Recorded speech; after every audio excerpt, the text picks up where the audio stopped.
Welcome to VBC on TV news. నేను స్వప్న. ముందుగా ఈనాటి ముఖ్యాంశాలు. సివిల్ ఏవియేషన్లో ప్రపంచంలో 3వ స్థానంలో భారత్. ఐఏటీఏ వార్షిక సదస్సులో ప్రధాని నరేంద్ర మోదీ వెల్లడి.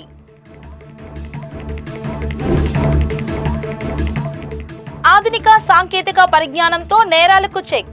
పోలీస్ స్టేషన్ ప్రారంభోత్సవంలో హోంమంత్రి స్పష్టీకరణ.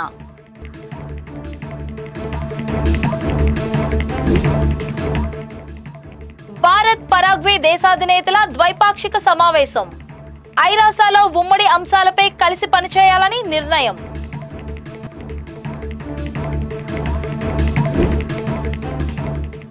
అంతర్జాతీయ యోగా డేకు పకడ్బందీగా ఏర్పాట్లు. విస్తృత భద్రతా చర్యలు చేపడుతున్నామన్న విశాఖ సిపి. పౌర విమానయాన రంగంలో గడిచిన దశాబ్ద కాలంలో భారత్ గణనీయమైన అభివృద్ధిని సాధించిందని ప్రధానమంత్రి నరేంద్ర మోదీ అన్నారు. న్యూఢిల్లీలోని భారత్ మండపంలో ఈ రోజు జరిగిన international air transport association IATA 81వ వార్షిక సర్వ సభ్య సమావేశంలో ప్రధాని పాల్గొన్నారు. ఈ సమావేశంలో విమానయాన పరిశ్రమ ఎదుర్కొంటున్న కీలక సమస్యలపై దృష్టి సారిస్తుంది. పరిశ్రమ ఆర్థిక విషయాలు, ఎయిర్ కనెక్టివిటీ, ఇంధన భద్రత, విమానయాన ఇంధన ఉత్పత్తి, డీకార్బనైజేషన్ కు నిధులు సమకూర్చడం తదితర అంశాలపై చర్చలు జరుగుతున్నాయి.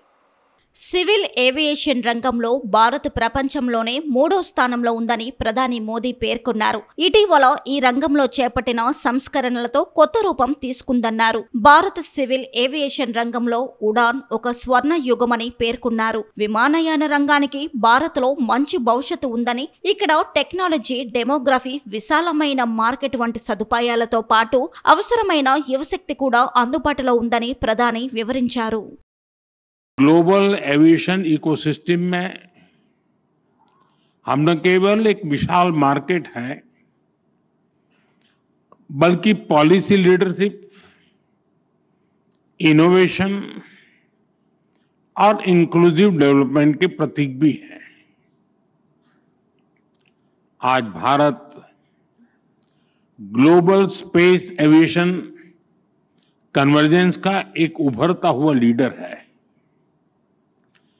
पिछले एक दशक में भारत की सिविल एविएशन सेक्टर में ऐतिहासिक उड़ान से आप सब भली भांति परिचित हैं. साथियों, ये समिट, ये डायलॉग एविएशन के साथ ही ग्लोबल कोऑपरेशन, क्लाइमेट कमिटमेंट्स और इक्विटेबल ग्रोथ के शेयर्ड एजेंडा को आगे बढ़ाने का एक माध्यम भी है. इस समिट में आप जो चर्चा कर रहे हैं, उससे ग्लोबल एविएशन को नई दिशा मिलेगी.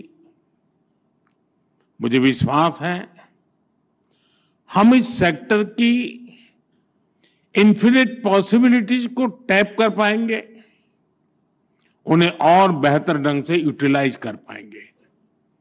फ्रेंड्स, आज हम सैकड़ों किलोमीटर की दूरी, इंटर कॉन्टिनेंटल जर्नी केवल कुछ घंटों में तय कर लेते हैं. लेकिन 21st सेंचुरी की दुनिया के सपने हमारी इन्फिनिट इमेजिनेशन रुकी नहीं है. आज इनोवेशन और टेक्नोलॉजी अपग्रेडेशन की स्पीड पहले से भी कहीं तेज है, और हमारी स्पीड जितनी तेज हुई है, हमने उतनी ही डिस्टेंट डेस्टिनेशन को अपनी डेस्टिनी बनाया है. आज हम एक ऐसे मुकाम पर खड़े हैं जहां हमारे ट्रैवल प्लान केवल धरती के शहरों तक सीमित नहीं है. इंसान आज स्पेस फ्लाइट्स और इंटरप्लेनेटरी यात्राओं को भी कमर्शलाइज करने, उसे सिविल एविएशन के लिए खोलने के सपने देख रहा है. ये बात सही है कि इसमें अभी समय है, लेकिन ये बताता है कि आने वाले समय में एविएशन सेक्टर कितने बड़े ट्रांसफॉर्मेशन और इनोवेशन का केंद्र बनने वाला है। भारत इन सभी संभावनाओं के लिए तैयार है।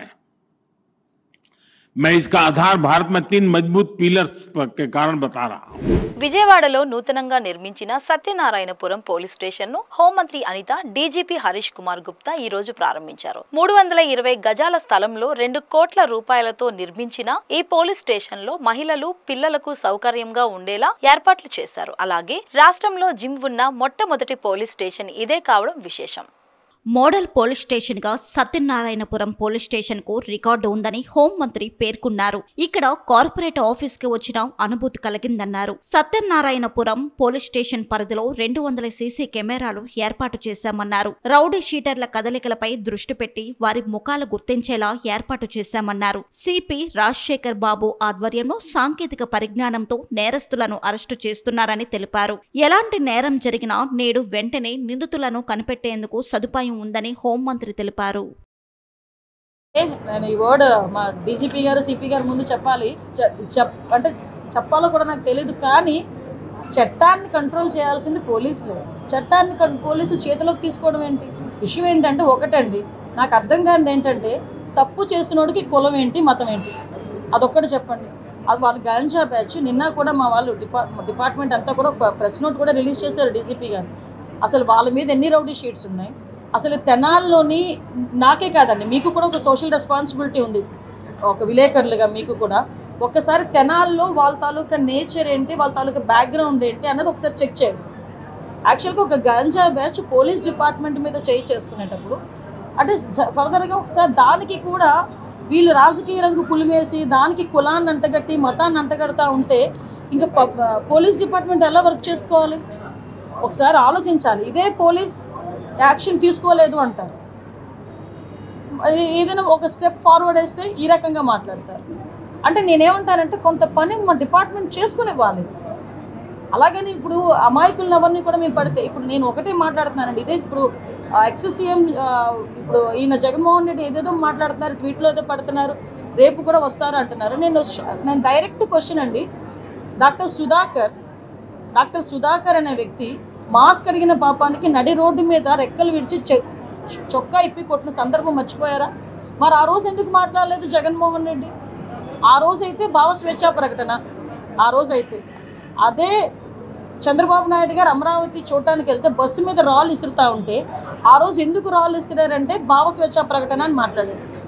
అదే పోలీస్ డీజీపీ ఆఫీస్కి పక్కనే ఉన్న మా సెంట్రల్ ఆఫీస్ మీద దాడి చేస్తే మా కార్యకర్తలకి బీపీ వచ్చింది అన్నారు. ఇవన్నీ ఎక్స్-సీఎం మాట్లాడిన మాటలే కదా. ఈరోజు ఇప్పుడు అదే వరప్రసాద్ అని, మన రాజమండ్రిలో వరప్రసాద్ అని ఇసుక మాఫియా గురించి మాట్లాడితే పోలీస్ స్టేషన్లో కూర్చొని శిరోముండనం చేస్తే మరి ఆ రోజు ఎందుకు మాట్లాడలేదు? దళిత నాయకుడు, ఆ రోజు దళితులు ఎందుకు శిరోముండనం చేశారు అని చెప్పి ఆ రోజు ఎందుకు మాట్లాడలే? ఆ రోజు ఎందుకు వరప్రసాద్ ఇంటికి వెళ్ళి పలకరించలే? ఆ రోజు ఎందుకు డాక్టర్ సుధాకర్ ఇంటికి వెళ్ళి పలకరించలే? ఆ రోజు ఎందుకు ప్రవీణ్ ఇంటికి వెళ్ళి పలకరించలే? అంటే పులివెందల నాగమ్మ అనే అమ్మాయిని చాలా బ్రూటల్గా హత్య చేస్తే మేము వెళ్తే మా మీద అట్రాసిటీ కేసులు పెట్టారే. మరి పులివెందల నియోజకవర్గంలో నాగమ్మ ఇంటికి ఎందుకు ఆ రోజు జగన్మోహన్ రెడ్డి వెళ్ళే? ఈరోజు రాజకీయ లబ్ధి గురించి కులాలని మతాలని రెచ్చగొట్టడానికి మాత్రమే ఈరోజు తప్పు చేసిన వాడి ఇంటికి, అదేవిధంగా గాంజాయి బ్యాచ్ వాళ్ళ ఇంటికి వెళ్తున్నాడంటే అతని బ్యాక్గ్రౌండ్ ఏంటో మనం కూడా ఆలోచించుకోవాలి, ప్రజలు కూడా ఆలోచించుకోవాలి.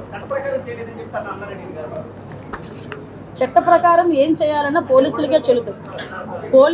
ఏ పోలీస్ అయినా చట్ట ప్రకారమే చేయాలి, చట్ట ప్రకారమే చేస్తారు, చట్ట ప్రకారమే చేస్తున్నారు. ఓకే. డీజీపీ హరీష్ గారికి, మా అన్న వాండా ఉమా గారికి, అన్నిటికన్నా ముఖ్యంగా ఈ ప్రాంతంలో సీసీ కెమెరాలు కాంచి, డ్రోన్స్ కాంచి మోడర్నైజేషన్లో విశేషంగా కృషి చేస్తున్న మా కమిషనర్ రాజశేఖర్ బాబు గారికి, మిగతా పోలీస్ అధికారులకి, అందరికన్నా ముఖ్యంగా ఈ సీసీ కెమెరాలు కానీ ఈ మోడర్నైజేషన్లో సహకరిస్తున్న దాతలందరికీ కూడా ధన్యవాదాలు తెలుపుకున్నాం. ఇవాళ చూస్తే ఎన్టీఆర్ జిల్లా ఒక ఆదర్శ జిల్లాగా పోలీస్ డిపార్ట్మెంట్ వారికి ఈ ముందుకు తీసుకువస్తున్నందుకు హోమ్ డిపార్ట్మెంట్ వారికి ధన్యవాదాలు తెలుపుకున్నాం. ఎందుకంటే మొన్నే చూసాం, జగ్గైపేటలో నియోజకవర్గం మొత్తం సీసీ కెమెరాలు ఏర్పాటు చేయడం జరిగింది. అంతేకాకుండా విజయవాడ వెస్ట్ నియోజకవర్గంలో జరిగింది. నందిగామ ఆల్మోస్ట్ 80% సీసీ కెమెరాల వర్క్ పూర్తయింది.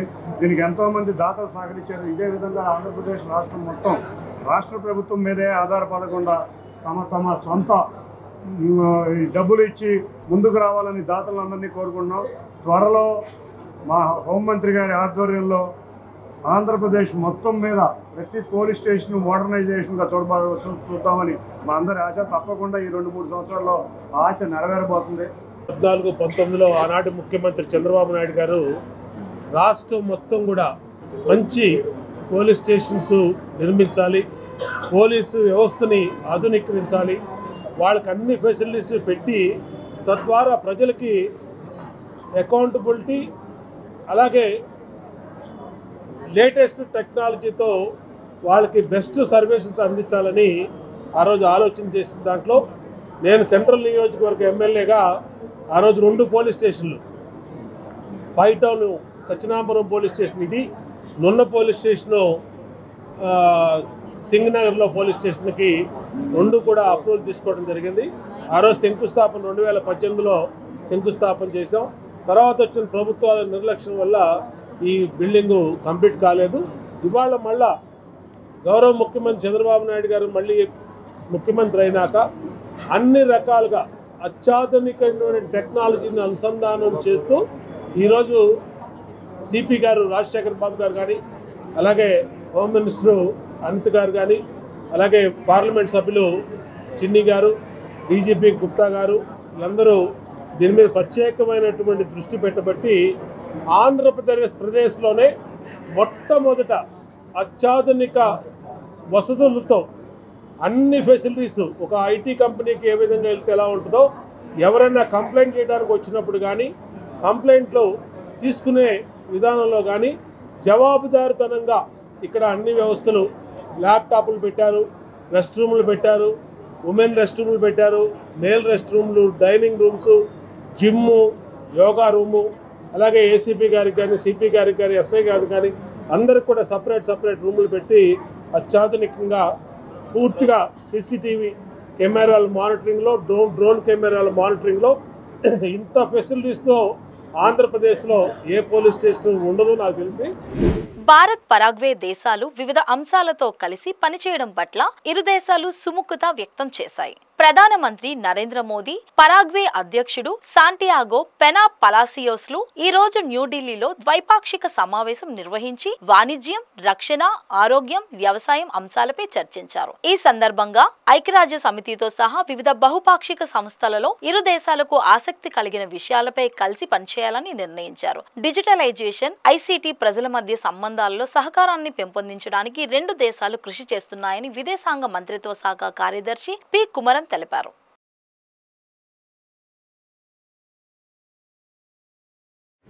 ఈ నెల 21వ తేదీన విశాఖ నగరంలో జరగనున్న 11వ అంతర్జాతీయ యోగా డే వేడుకలను ప్రపంచ రికార్డు సృష్టించేలా నిర్వహించాలని జిల్లా యంత్రాంగం కృషి చేస్తుంది. ప్రధాని నరేంద్ర మోదీ ఈ కార్యక్రమంలో పాల్గొననుండడంతో చరిత్రలో నిలిచిపోయేలా నిర్వహించాలని రాష్ట్ర ప్రభుత్వం భావిస్తోంది. ఈ నేపథ్యంలో పోలీస్ బలగాలు రంగంలోకి దిగాయి. అణువణువు క్షుణ్ణంగా తనిఖీలు చేస్తూ ఎటువంటి అవాంఛనీయ ఘటనలు చోటు చేసుకోకుండా పకడ్బందీగా ఏర్పాట్లు చేస్తున్నారు. యోగా దినోత్సవాలు విజయవంతం అయ్యేందుకు చేస్తున్న కసరత్తులపై విశాఖ సిపి సంకప్రత బాగ్చితో మా ప్రతినిధి ప్రసాద్ ఫేస్ టు ఫేస్.